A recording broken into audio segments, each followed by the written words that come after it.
अस्सलाम वालेकुम आदाब। आप देख रहे हैं रेडियो 89.6 एफएम पैगामी शोपियान का सोशल मीडिया प्लेटफॉर्म। एक प्लेयर की लाइफ क्या होती है, उसकी वो मेहनत, उसके वो स्ट्रगल्स, उसका दिन रात का एक कर देना, हर एक टाइम उसका उसी चीज़ की तरफ देना कि मेरा नाम कब ऊंचाई पे पहुंचे। लेकिन उसमें कितनी मेहनत लगती है, उसका जिक्र अगर मैं करूं तो शायद मेरे पास वो अल्फाज नहीं रहेंगे, क्योंकि मैंने कभी वो मेहनत की ही नहीं है।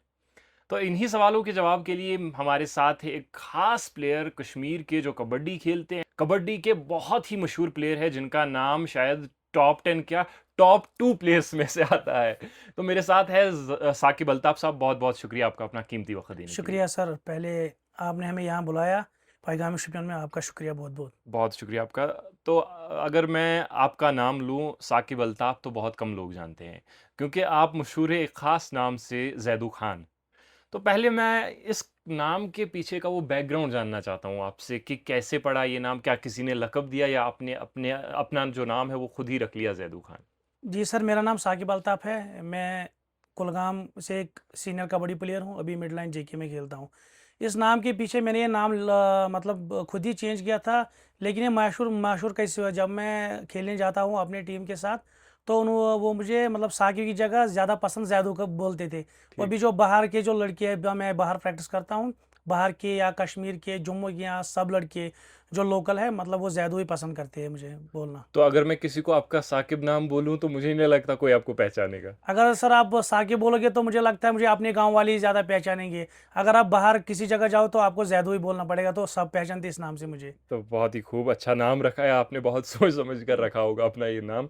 तो आपसे जानना चाहेंगे, चाहे क्रिकेट हो, कबड्डी हो, कोई और गेम हो, क्योंकि यहाँ पे बहुत सारे प्लेयर्स बहुत सारी गेम्स खेलते हैं, लेकिन एक प्लेयर की लाइफ क्या होती है?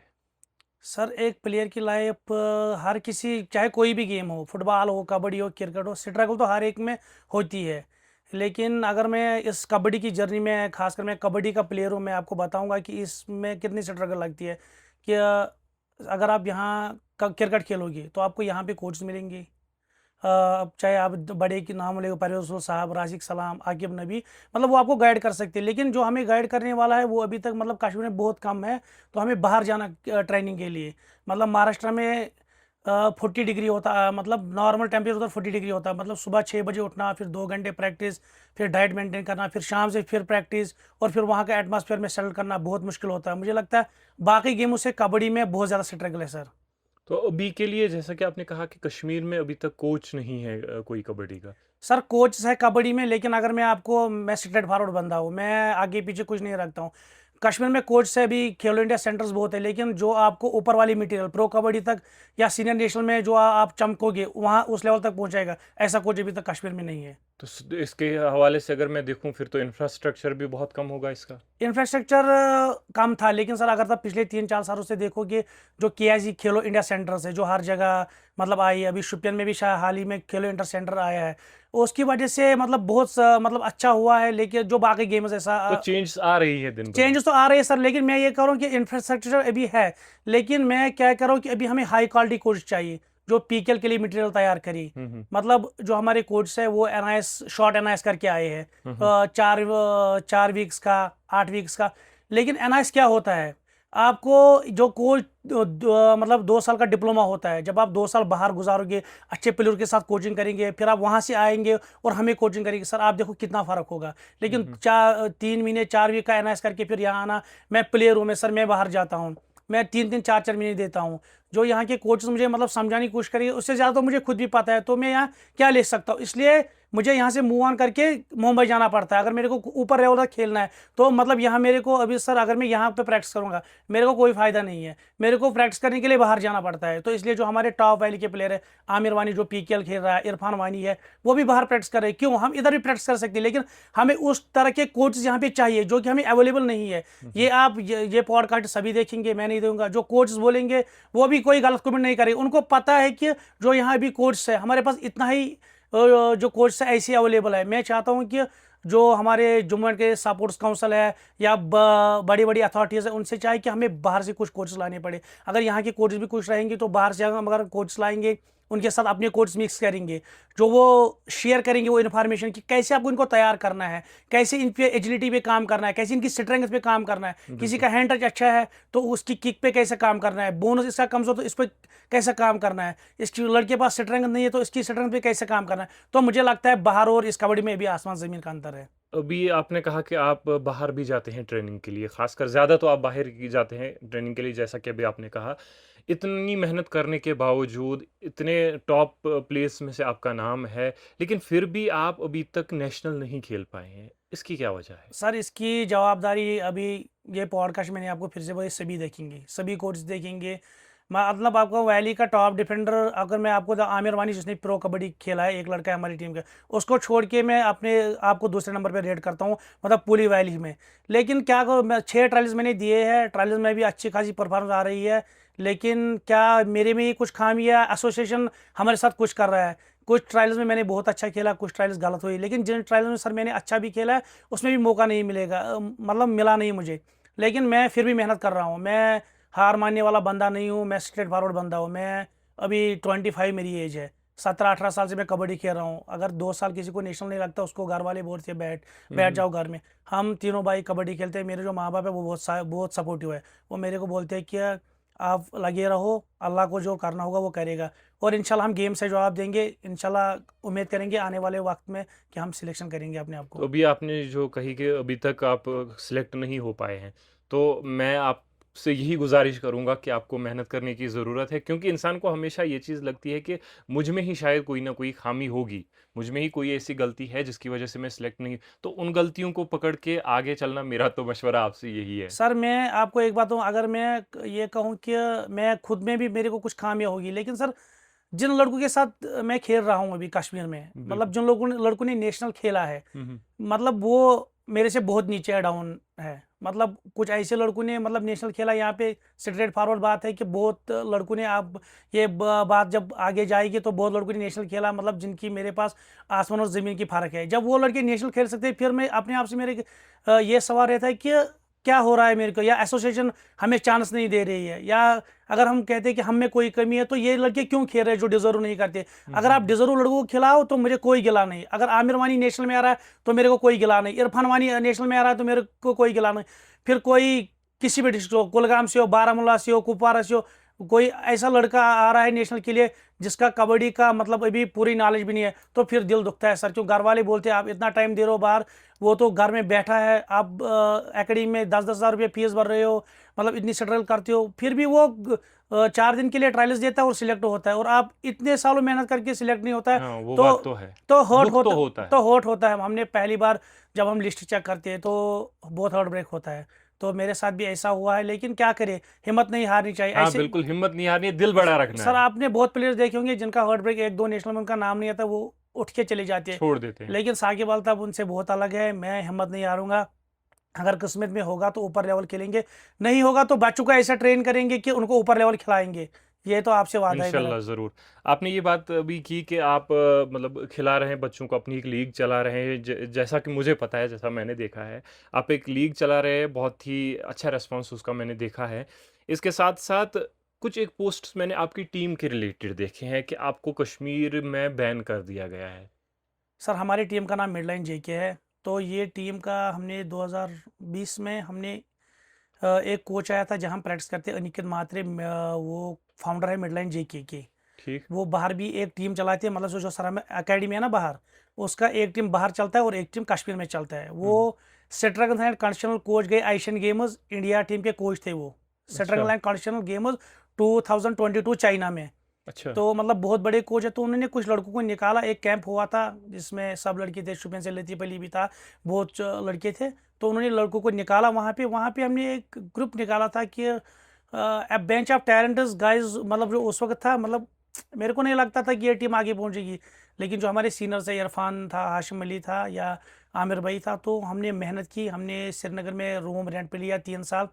फिर हमने वहाँ पे इतनी मेहनत की कि जब हम जम्मू जाते थे, आप ये बात आप देख सकते हो, आप रिकॉर्ड चेक कर सकते हो कि वहाँ का हम जाग से, तो वहाँ बोलते थे आ गए फर्जी खेलने। मतलब जो कि कश्मीर के प्लेयर्स को। हमारे पास गेम भी नहीं थी, वो सच बोलते थे। फिर हम पहले अच्छा। को हमें बुरा लगता, फिर हमें वो जब हमने देखा कि ये सच ही बोलते हैं, हमें तो कबड्डी का के भी नहीं पता है। हम्म। लेकिन जब हमने ये बात दिल पे ली, फिर हमने 2 साल कंटिन्यू प्रैक्टिस की अपने रूम रेंट पे। तो 2 साल के बाद हम उधमपुर गए और उधमपुर में उनको हमने वन साइड गेम में हरा दिया। तो वो ऐतिहासिक जेके की वो टीम है जिन्होंने पहली बार जम्मू को जम्मू में हराया, वो मिड लाइन जेके है। तो बैन क्यों हुए आप? अभी हमारा सर जो हमने पिछले साल जो 12 टूर्नामेंट खेले थे वो 12 हमने जीते हैं, और उन 12 में से 10 में मैं बेस्ट डिफेंडर भी था। तो किसी जगह मैन ऑफ द टूर्नामेंट, तो मैं जिस टूर्नामेंट में जाता हूँ अल्हम्दुलिल्लाह हर टूर्नामेंट में जो सबसे ऊपर वाला अवार्ड है वो मैं लेके आता हूँ, क्योंकि मेहनत की है, इसके पीछे बहुत स्ट्रगल है। यहाँ बोलते हैं खेलता आता है लाख चलता है, लेकिन जो स्ट्रगल है जो अपनों उनको पता है कि बाहर कितनी स्ट्रगल लगती तो है। फिर मुझे लगता है कि बाकी जो टीमें वो आपसे डरती होंगी, इसीलिए आपको बैन ये कर दिया। ये तो कॉमन सेंस है सर। बाकी टीमें मतलब हमने ऑर्गेनाइजर से बात की, बोलते हैं बाकी टीम बोलेंगे हम एंट्री नहीं करेंगे यहाँ पे। तो अच्छा। ये जो हमारे भी छोटे मतलब जो छोटे लड़के हमारे लतीफ़ अली है, तौफीक है, जो हमारे भी अंडर 19 है, हम यहाँ नहीं खेलेंगे वो तो बाहर खेलेंगे। लेकिन जो इनका ये 4-5 महीने के अंदर कोर्स रहता है, इधर ये 20-25 टूर्नामेंट खेलते हैं। अभी इन्होंने 1-2-3 ही टूर्नामेंट खेले। अभी हमने 3 टूर्नामेंट खेले। एक तो लेथपुरा का सीआरपीएफ कप है, वो भी हमने जीता। पुलवामा कबड्डी लीग एक अच्छी लीग हुई थी, जो सब जे के सपोर्ट्स काउंसिल ने उसको स्पॉन्सर किया था। बिल्कुल। नुसरत मैम वहाँ पे आई थी चीफ गेस्ट, वहीद रहमान पर्रा वहाँ पे चीफ गेस्ट आया था, वो आमिर वानी ने ही कराया था, वो भी हमने जीता। और तीसरा टूर्नामेंट जो मेरा चल रहा है सर, मैंने जो बोला था जिसने बहुत हाई पकड़ी है, उसमें भी फाइनल हमारी टीम में है। तो अभी समझ में नहीं आ रहा है, हम कह रहे कि ऑर्गेनाइजर वहाँ से वो रेस्पॉन्स दे रहे कि हम ये प्ले, मैं उनको वहाँ से ये बोल रहा हूँ कि अगर हमने मेहनत की तो हम ही डिजर्व करते हैं कि रूल करने के हाँ लिए। बिल्कुल। हमने मेहनत की अभी तो रॉयल गुडविल है क्रिकेट में, तो तो फिर उनको भी निकालना चाहिए। मेरी रिक्वेस्ट रहेगी हर एक ऑर्गेनाइजर से कि ऐसा ना हो कि किसी एक खास पर्टिकुलर टीम को इसलिए बाहर किया जाए या बैन किया जाए कि वो ज़्यादा मेहनत करते हैं, ज़्यादा अच्छा खेलते हैं बनस्बत बाकियों से, तो ये बात गलत है। तो आपसे चलते चलते अब एक मैसेज देना चाहेंगे हमारे यूथ के लिए, नौजवान के लिए हमारे, क्या उनको क्रिकेट की तरफ आना चाहिए, कबड्डी की तरफ यानी कि स्पोर्ट्स की तरफ आना चाहिए, या अपने करियर पे ध्यान देना चाहिए? सर ये बात तो अच्छी है, लेकिन मैं ये बात बताऊंगा कि आप चाहे पढ़ो या कुछ भी करो, क्रिकेट खेलो कबड्डी खेलो। जैसे कोई लड़का अच्छा पढ़ता है नीट के लिए कार वो भी, डॉक्टर्स भी ज़रूरी है हमारे लिए, इंजीनियर भी ज़रूरी है हमारे लिए, लेकिन खिलाड़ी भी ज़रूरी है सर। अगर एक डॉक्टर मतलब एक इंजीनियर गया वो खाली पढ़ता रहेगा, तो एक दिन एक ही जगह बैठने से आपको कितनी प्रॉब्लम होती है सर, ये आपको भी पता है। लेकिन बिल्कुल। अगर वो कितना भी हो तो उसको, अगर कोई अपना जो डॉक्टर बनना चाहता है वो सपोर्ट में इतना टाइम नहीं दे सकता है, तो वो सुबह आधा घंटा ग्राउंड में दे, शाम को आधा घंटा ग्राउंड में दे, और अपना मतलब अपने आप को फिट करे। अगर जो बिल्कुल। कोई क्रिकेट प्लेयर है तो उसको अपनी हिसाब से मतलब मेंटेन करना पड़ेगा। अगर कोई कबड्डी प्लेयर है, मैं अपनी खास गेम के बारे में बताऊंगा, जो मैं प्रेफर करता हूं, जो मैं खेलता हूं। तो 2 टाइम प्रैक्टिस तो ज़रूरी है सर। ये एक बॉडी कंटैक्ट गेम है। ये 40 मिनट्स हमें बॉडी कंटैक्ट करना, डैश करना तो बॉडी कंटैक्ट, किसी को हम्म। हैंड टच करेंगे तो बॉडी कंटैक्ट। मतलब इसमें कितनी स्ट्रेंथ लगती है ये मैं बयां भी नहीं कर सकता हूँ। तो बिल्कुल। प्लेयर को अपने आप को बहुत फिट रखना है। तो आखिर में यही मैसेज आएगी आपके इस पैगाम से कि ड्रग से एक वबा बनता जा रहा है हमारी सोसाइटी के लिए। मैंने भी टूर्नामेंट किया, उसका मकसद भी ये था, ड्रग्स आउट सपोर्ट्स इन। तो आप सपोर्ट्स कोई भी खेलो, कबड्डी का मैं नहीं बोलूँगा, कोई भी सपोर्ट्स हो जिनका नाम भी नहीं है, फुटबॉल, वॉलीबॉल, हैंडबॉल, कुछ भी हो, मतलब लेकिन खेलो। क्योंकि सर ड्रग से एक मैं ड्रग्स करूँगा मान लो, एक फैमिली तबाह हो जाती है, मतलब एक बिल्कुल। नस्ल बर्बाद होती है। गांव में पहले मैं कुछ अपने गांव की मिसालें दूंगा, जो अपने गाँव उधर पहले 1 या 2 बंदे ड्रग्स करते थे, आज पूरा इलाका 30% ड्रग्स में पड़ा हुआ है। ओह। ओह। पूरा वबा बन चुका है ये। मैं बताऊंगा कि आजकल सर मैं एक बात बताऊंगा जो आपको कोई नहीं बताया, कि ये जब छोटी लड़कियां आती है ना, तो वो सिगरेट पीना स्टार्ट करती है। वो एक ट्रेंड उनको लगता है हम्म। कि मैं सिगरेट पीऊंगा ऐसे हीरो बनूंगा, लेकिन वो ट्रेंड वबा में कैसे पता तब्दील हो जाता है तो बदलता है समझ समझ ही नहीं आता है। बिल्कुल। वो मैं रिक्वेस्ट करना चाहता हूँ हर इस यूथ को कि आप आओ किसी भी गेम की तरह। अगर आपको पढ़ना चाहिए तो फिर भी आप ग्राउंड पे 20-30 मिनट दो स्पेंड करो जो अपने सीनियर्स है, और एक अच्छी कंपनी के साथ रहो। बिल्कुल। अच्छी कंपनी के साथ अच्छा ही सीखेंगे। जब मैं कबड्डी की कंपनी में था तो मैं कबड्डी का एक्सपर्ट बन गया। अक्सर आप इस प्लेटफार्म की वजह से बने हो, और आपके जो इर्द गिर्द जितने भी जुड़े हैं वो इसमें एक्सपर्ट बन गए। बिल्कुल। ये मैं कहना चाहता हूँ कि आप कुछ भी करो लेकिन ड्रग्स से दूर रहो, मतलब बुरे कामों से दूर रहो, अपने माँ बाप का नाम रोशन करो। हर कोई, चले मैं कबड्डी खेल रहा हूँ, अगर मैं पीकेएल प्लेयर भी नहीं बनूंगा तो इतनी रेस्पेक्ट मैं कमा सकता हूँ या कमा चुका हूँ कि मेरे बाप को बोलेगा कोई सर कि आपका जो ये बेटा ये कबड्डी प्लेयर है। ये बिल्कुल। एक टूर्नामेंट ऑर्गेनाइज करना, ये नहीं बोलेगा कि आपका बच्चा एक ड्रगिस्ट है। वो ये बिल्कुल। मतलब फख्र से बोलेगा मेरा बेटा ऑर्गेनाइजर है, मेरा बेटा कबड्डी कर रहा है, मेरा बेटा वैली का टॉप प्लेयर है। मतलब ये फख्र से ये बात होनी चाहिए, या कि नहीं मेरे बाप को कोई कल बोले आपका उधर ड्रग कर रहा है। तो बिल्कुल। न्यूज़ यही रहेगी कि ड्रग्स को अपने लाइफ से, अपनी सोसाइटी से हटाओ, और हमें भी ये काम करना चाहिए। अवेयरनेस प्रोग्राम जो भी है उनमें हिस्सा लेना चाहिए। ये हमें छोटी चीज़ें लगती है, अवेयरनेस प्रोग्राम छोटी चीज़ें लगती है, या टूर्नामेंट में इसमें हिस्सा लो और ज़्यादा से ज़्यादा इसमें बढ़ चढ़ के हिस्सा लो, और ड्रग्स को हम क्या करें, हम जिस देश से, क्या हम इस कंट्री से ही दफ़ा करना चाहते हैं। बहुत बहुत शुक्रिया आपका अपना कीमती वक्त देने के लिए। एक बात यहाँ पे आप भी ज़रूर इस पॉडकास्ट से ले सकते हैं, वो ये कि sound mind in sound body, क्योंकि एक फिट दिमाग जो होता है वो फिट बॉडी में ही होता है, और अवेयरनेस फैलाना वो तो बहुत ही ज़्यादा ज़रूरी है। मिलते हैं किसी और मेहमान खुसूसी के साथ, तब तक आप देखते और सुनते रहिए रेडियो 89.6 FM पैगाम शोपियां, हमारे दिलों की धड़कन।